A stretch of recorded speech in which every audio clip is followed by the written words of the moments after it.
Hola a todos, muchísimas gracias por estar ahí otra vez. Bienvenidos a Argentina para Armar. Hoy vamos a hablar de la espiritualidad y básicamente del boom, del fenómeno de la espiritualidad, que crece como tendencia sobre todo en las clases medias urbanas, y del boom de la espiritualidad en la Argentina, que se presenta de muchas maneras y que tiene que ver casi siempre o siempre con mirar para adentro, con buscar por adentro.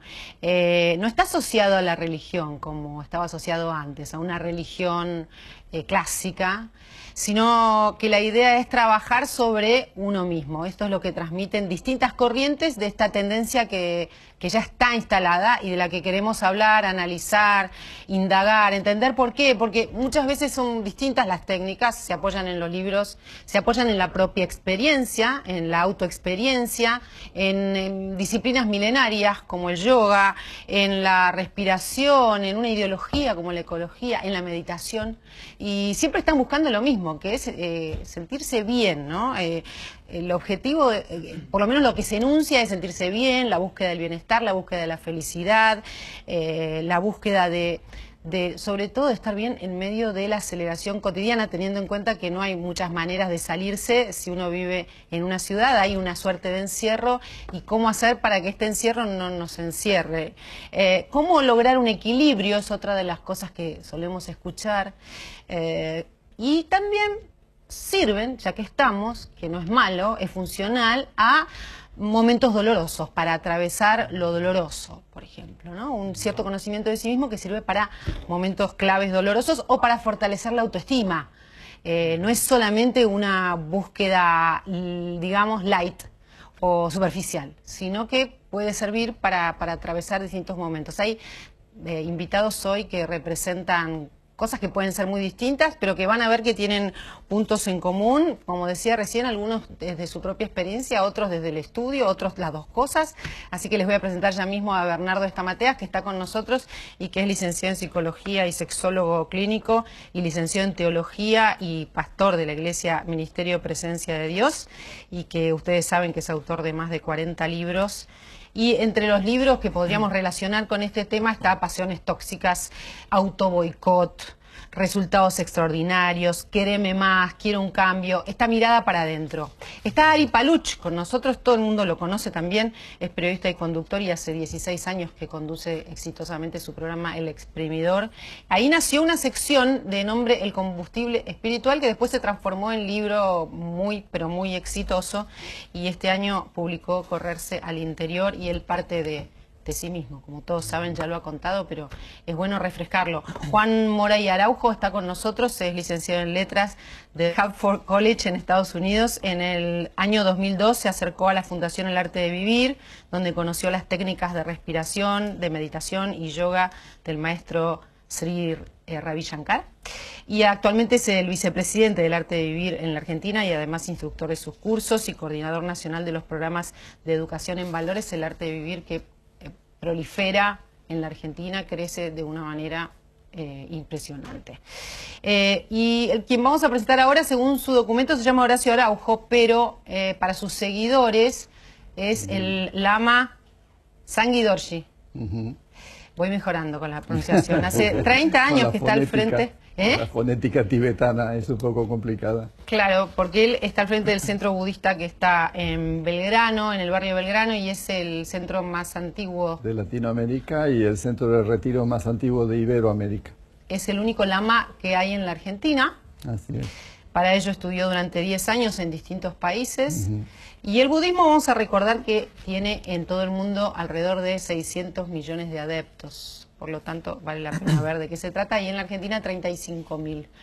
Pero también es un tema, el budismo, al que se está acercando mucha gente informalmente para conocer herramientas. Sí, por supuesto. ¿Está bien, herramientas? Claro, sí, para tratar de entender todo esto. Métodos hábiles, decimos nosotros. Métodos hábiles. Vamos a después ir anotando que las palabras. Incluso pueden aludir a una espiritualidad laica. No necesariamente tiene que adherir a una religión en particular. Y yo decía que para entender esto, y entender también quienes no nos hemos acercado a ninguna de estas corrientes, qué es lo que está pasando. Roxana Kramer está con nosotros, que es licenciada en Filosofía y doctora en Ciencias Sociales de la UBA, y que, entre otros temas, en sus libros abordó justamente este tema, el arte, la filosofía entendida como un arte de vivir asociado a los problemas de la vida cotidiana. Y además tiene un café filosófico, donde se buscan también filosofías que sirvan para vivir mejor, ¿no? Así es. O sea que está totalmente conectado. La gente que siente que quiere cambiar su vida, que no es feliz, que no tiene bienestar, que quiere buscar la felicidad o el equilibrio, ¿tiene conciencia antes de acudir a algunas de estas o prácticas o experiencias de que el tema está en uno mismo y no en el otro? ¿O en general cree que la culpa es del otro? En general, la persona tiene un malestar y siente que necesita llenar un vacío interior, levantar su estima, llevarse bien con el otro.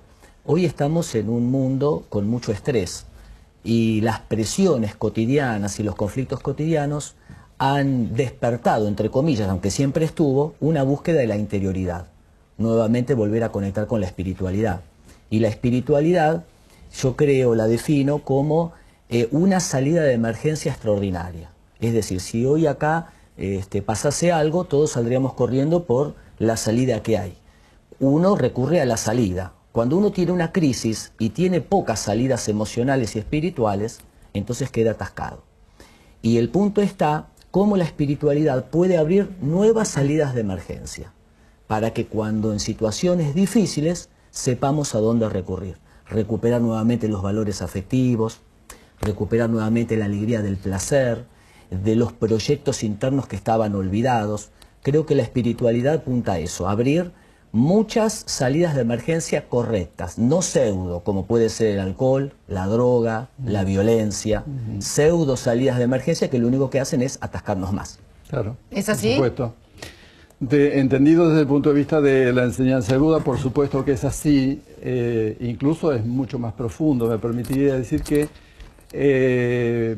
no es una discrepancia, pero sí es un cambio de impresión.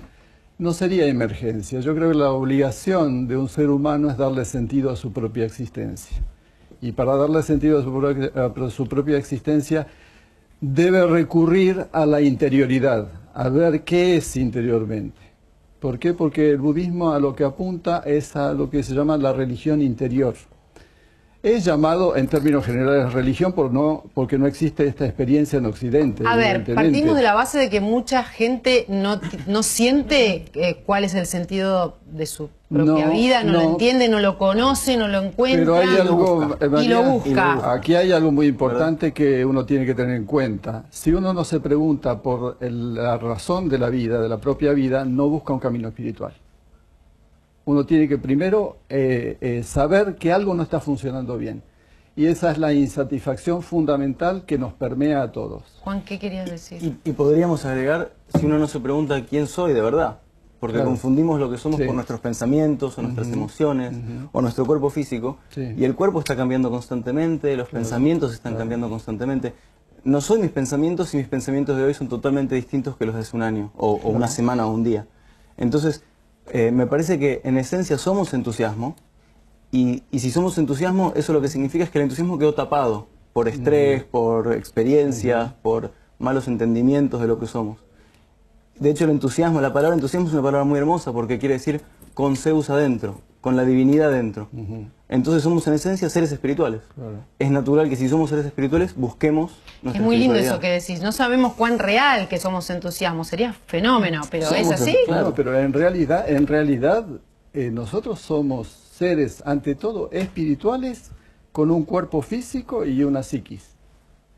Pero eso es convencional, es provisional, porque ha nacido en un momento, va a tener un clímax y va a morir. Mientras que la naturaleza, podríamos llamar crística, por ejemplo en el cristianismo, búdica, permea a todos los seres. ¿Ari? Sí, yo estoy totalmente de acuerdo. Los griegos decían que el motor de la vida es el entusiasmo, pero también hay veces en que el entusiasmo se ve superado por la insatisfacción. En la insatisfacción está el camino al vacío. ¿Vos partiste de la insatisfacción? Sí, por supuesto. Estabas, ¿cómo era la No, sensación? hay momentos en que es la anécdota del borracho que busca la llave acá en la esquina del 9 de julio y la perdió a 10 cuadras, pero acá hay más luz. Buscás en el lugar equivocado, suponés que a partir de determinado, entre comillas, éxito, vas a estar bien y así todo no estás bien. Entonces el antídoto contra el vacío es la trascendencia, y la trascendencia se vincula con propósito y el para qué. Y yo creo que es como dicen todos los integrantes de esta mesa tan distinguida, somos seres espirituales viviendo una experiencia humana. Y básicamente hay días en los que nos dejamos regir por el ego, que es el falso ser, y hay días que conectamos con nuestra espiritualidad. Hay una gran difusora espiritual que se llama Marianne Williamson que dice, no pretendo que conecto las 24 horas con mi esencia, con Dios, pero cuando conecto la paso mucho mejor. De modo que todos nosotros, 20 minutos al día, 40 minutos al día, podemos meternos dentro de nosotros mismos, no para estar pendientes de nosotros, sino para estar conscientes a través de ejercicios de yoga, respiración o meditación, y entrar a lo que esencialmente somos. Lo otro es, como decía aquí Horacio, el lama, es un traje lo otro que se va avejentando y se va a ir la funda, ¿no? Hay una imagen muy linda en el Evangelio donde hay un ángel que pisa con un pie la tierra y con el otro pie el mar. ¿Y eso qué simboliza? De que tenemos dos pies, con uno pisamos lo material, lo natural, y con el otro lo espiritual. ¿Qué pasaría si nos paramos nosotros con un pie? Te empujan y te caes, obviamente. Entonces hay gente que se ha parado toda la vida bien en el pie material, ha logrado objetivos, pero nunca ha pisado lo espiritual. Y hay gente que ha pisado lo espiritual y nunca ha prosperado y progresado. Entonces uno hace crisis porque pisa lo material y dice, ¿y esto es todo en la vida? ¿O hay algo más? Y entonces ahí comienza la búsqueda de lo espiritual. Algo que me parece muy importante en la búsqueda del bienestar es diferenciar lo que es la opinión de lo que pueden ser estudios que últimamente se han desarrollado y que nos informan mucho sobre cuáles son las condiciones que generan bienestar para la mayor parte de las personas. La opinión es el escalón más bajo del conocimiento, es lo que hemos tenido hasta prácticamente el siglo XX. Filosofía, personas que han escrito libros de autoayuda, algunos mejores, algunos peores. Lo importante no es desestimar la opinión, porque es muy importante tener opinión sobre cualquier cosa, y hay muchos libros que nos dicen cómo estar mejor, muchas intuiciones que provienen de la filosofía, del budismo, de personas que se han sentado a pensar cómo podemos vivir más satisfactoriamente, pero me parece que hay una distinción fundamental, y es hoy en día tener en cuenta qué tiene base científica y qué no lo tiene, y tratar de distinguir qué invoca la ciencia falsamente y qué no lo hace. Hoy en día, a partir de los avances de la neurociencia, podemos, por ejemplo, saber que hay una serie de mitos vinculados con lo que comúnmente se llama autoayuda. Por ejemplo, que siempre hay que elevar la autoestima. Si vemos en el discurso de la presidenta, en la propaganda de la presidenta, dice que un pueblo con baja autoestima es más fácil de ser dominado.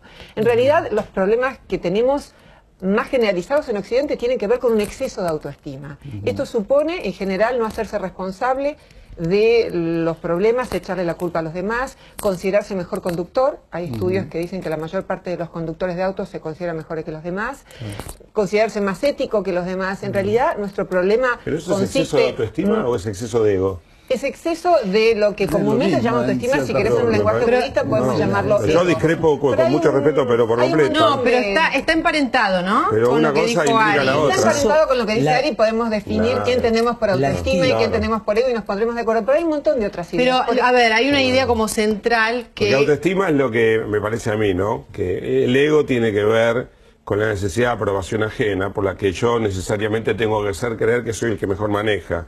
Pero en realidad la autoestima tiene que ver con lo que yo creo de mí mismo en mi fuero íntimo. Y yo en mi fuero íntimo sé si realmente manejo bien o mi inseguridad, porque sé que manejo muy mal, hace que yo a todo el mundo le diga que manejo muy Pero bien. eso es una opinión. Lo que nos muestran los estudios es que la mayor parte de las personas en su fuero íntimo lo que consideran es que son más éticos que los demás, que manejan mejor, que son mejores en matemáticas. Por ejemplo, los norteamericanos creen que son mejores en matemáticas que los coreanos. Un 30% de los coreanos se creen mejor en matemáticas y en realidad son mejores. Entonces, el conócete a ti mismo, el